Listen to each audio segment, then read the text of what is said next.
কিয়ামতের বর্ণনা নবীজি এত আপনার সুন্দর করে পৃথিবীর মানুষগুলিকে শুনিয়ে দিয়েছেন।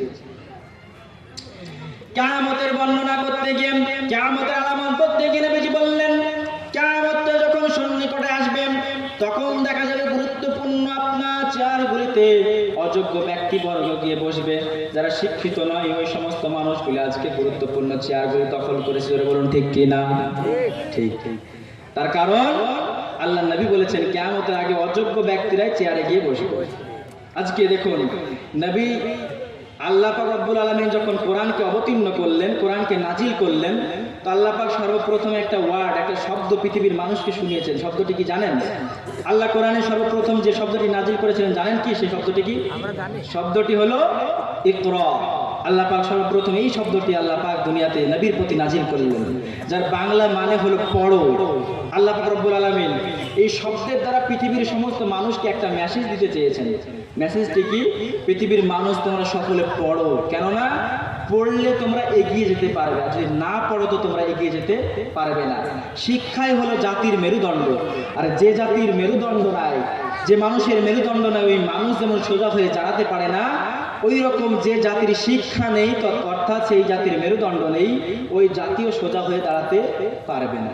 কিন্তু আজকে আমরা মুসলমান, সমস্ত দিকে আমরা আছি কিন্তু শিক্ষা অর্জনের দিকে আমরা এগিয়ে যেতে চাই না।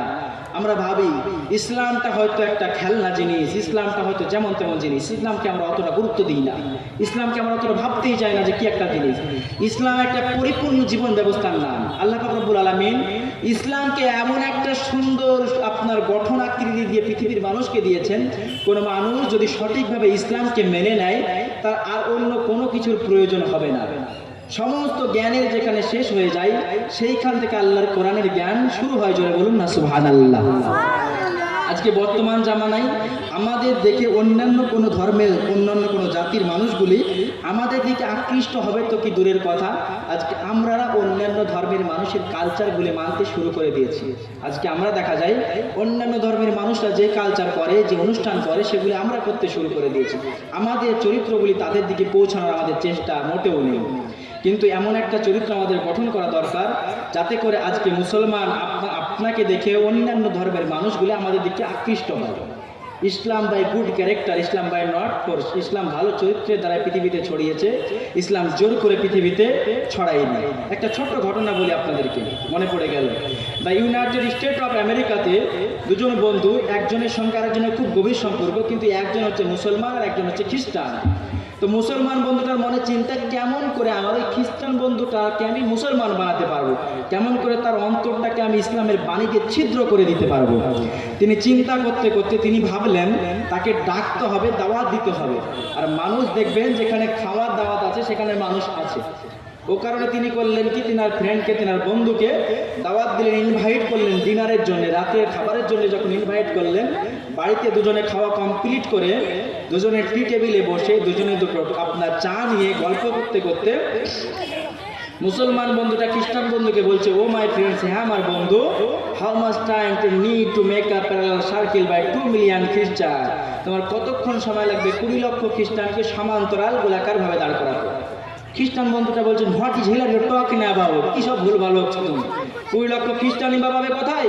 আর তাদেরকে দাঁড় করানোর জন্য যে একটা স্কোয়ার লাগবে, ফিল্ড লাগবে, সেটাই বা পাবে কোথায়? মুসলমান বন্ধুটা বলছেন, ফর অ্যান এক্সাম্পল, উদাহরণস্বরূপ ধরে নাও, আমি তোমাকে একটা স্কোয়ারও দিলাম আর 20 লক্ষ খ্রিস্টানও দিলাম, তোমার কতক্ষণ সময় লাগবে এই মানুষগুলিকে দাঁড় করাতে?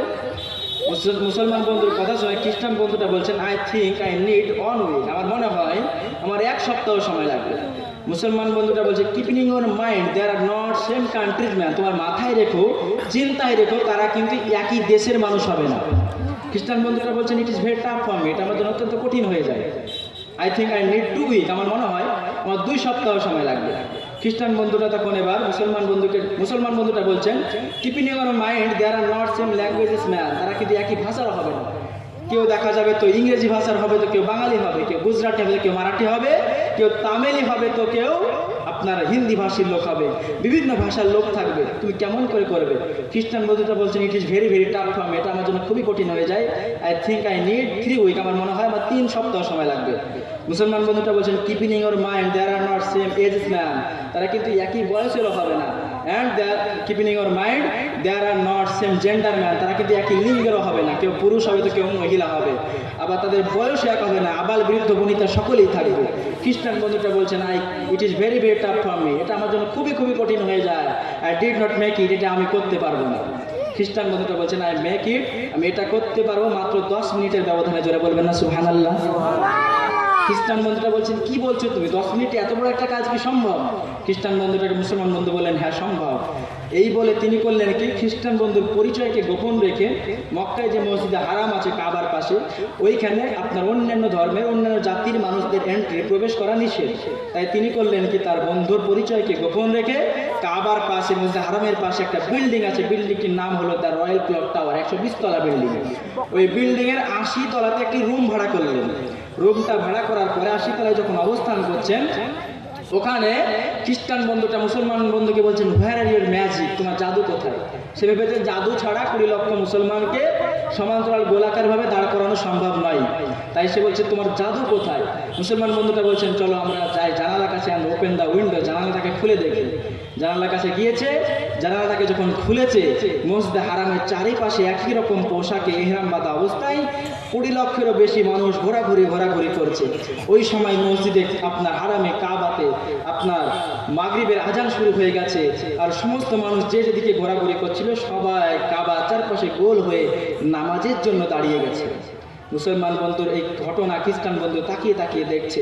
কিছুক্ষণ পরে যখন নামাজ শুরু হয়ে গেছে, রুকুতে যাচ্ছে, সবাই একই সঙ্গে রুকুতে যায়, আবার যখন সিজদায় যায় একই সঙ্গে সিজদায় যায়, দাঁড়ায় তো একই সঙ্গে দাঁড়ায়।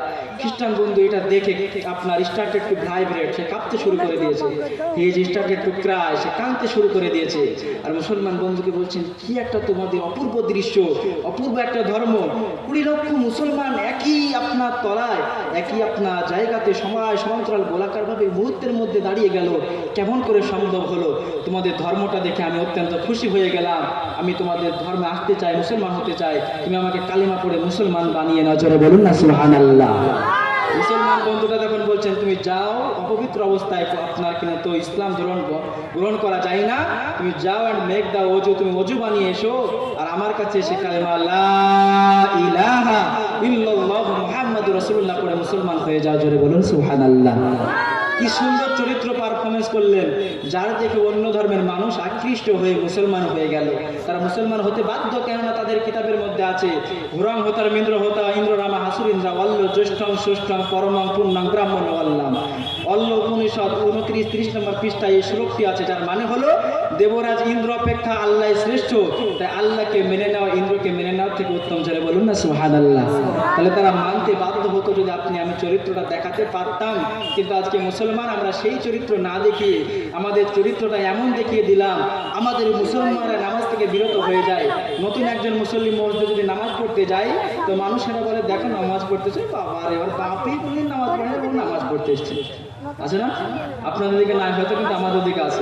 নতুন কেউ যদি নামাজ পড়তে আসে তাকে এমন কেটকেরেই করে আল্লাহ আল্লাহ সুবহানাল্লাহ, সে নামাজ পড়তে যায় না। আর ছোট বাচ্চা যদি কেউ নামাজ পড়তে আসে তাহলে তো বুড়ো মানুষকে দেখে কে এমন ভাবে ধমক দিবে, তো ছোট বাচ্চাদের চিৎকারে যা মসজিদে নামাজের অসুবিধা হচ্ছিল কি হচ্ছিল না, ওর চিৎকারে আর মসজিদের সবার নামাজ ভেঙে যাবে। ছোট বাচ্চা যদি মসজিদে আসে, মসজিদ থেকে তাড়িয়ে দেবেন না, কেননা নবীজি বলেছেন কোনো ব্যক্তি যখন আপনারা তখন সেই সময়টাকে ভয় করবেন যেই সময় মসজিদে নামাজ পড়বে আর পেছন থেকে আপনার বাচ্চাদের চিৎকারের আওয়াজ শোনা যাবে না, তখন তোমরা ভয় করো, কেননা পরবর্তী জেনারেশন আর মুসল্লি পাওয়া যাবে না।